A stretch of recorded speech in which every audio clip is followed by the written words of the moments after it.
ये एक कहानी सत्य घटना पर आधारित है, जरूर सुने। एक छात्र ने पूछा, महोदया, आप मेकअप क्यों नहीं करती? अध्यापिका सुश्री रानी सोयामुई कॉलेज के छात्रों से बातचीत करती हैं। उन्होंने कलाई घड़ी के अलावा कोई आभूषण नहीं पहना था। सबसे ज्यादा छात्रों को आश्चर्य हुआ कि उन्होंने फेस पाउडर का भी इस्तेमाल नहीं किया। भाषण अंग्रेजी में था। उन्होंने केवल 1 या 2 मिनट ही बोला, लेकिन उनके शब्द दृढ़ संकल्प से भरे थे। फिर बच्चों ने उनसे कुछ प्रश्न पूछे। प्रश्न, आपका नाम क्या है? मेरा नाम रानी है। सोयामुई मेरा पारिवारिक नाम है। मैं ओडिशा की मूल निवासी हूँ।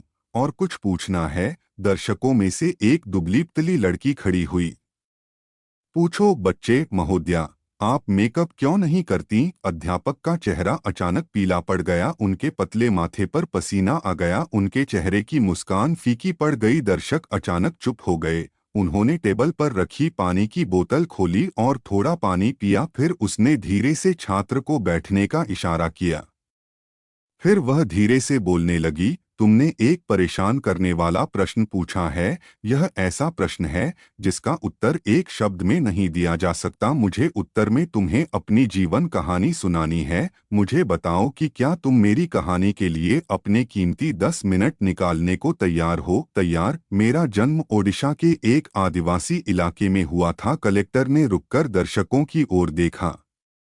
मेरा जन्म कोदरमा जिले के आदिवासी इलाके में एक छोटी सी झोपड़ी में हुआ था, जो मीका खदानों से भरा हुआ था। मेरे पिता और माता खनिक थे। मेरे 2 बड़े भाई और एक छोटी बहन थी। हम एक छोटी सी झोपड़ी में रहते थे जिसमें बारिश होने पर पानी टपकता था। मेरे माता पिता कम वेतन पर खदानों में काम करते थे क्योंकि उन्हें कोई और काम नहीं मिल पाया था। यह बहुत गंदा काम था।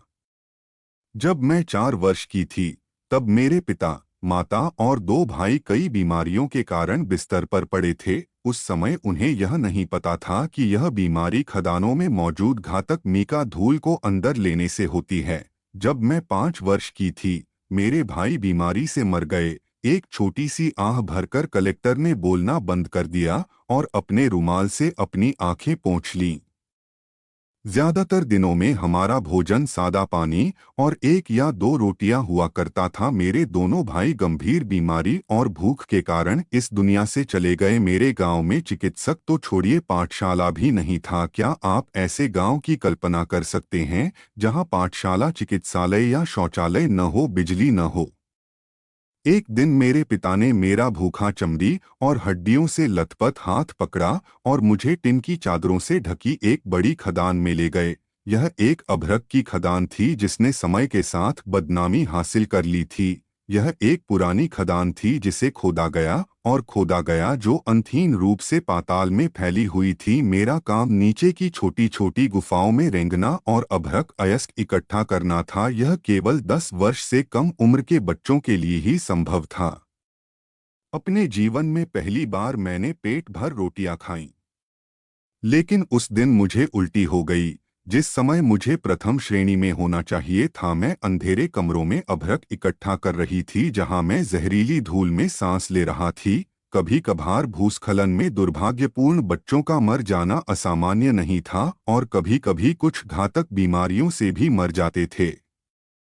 दिन में 8 घंटे काम करने के बाद आप कम से कम एक बार के भोजन के लिए कमा पाते थे। मैं भूख और हर दिन जहरीली गैसों के सांस लेने के कारण दुबली और निर्जलित हो गई थी। 1 वर्ष बाद मेरी बहन भी खदान में काम करने लगी। जैसे ही वे पिता थोड़े ठीक हुए, ऐसा समय आया कि मेरे पितामह, बहन और मैं एक साथ काम करते थे और हम बिना भूख के रह सकते थे।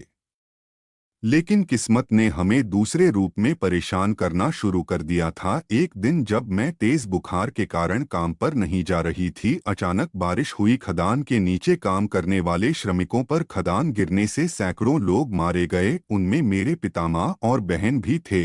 रानी की दोनों आंखों से आंसू बहने लगे। दर्शकों में हर कोई सांस लेना भी भूल गया। कई लोगों की आंखें आंसुओं से भर गईं। आपको याद रखना होगा कि मैं सिर्फ 6 वर्ष की थी।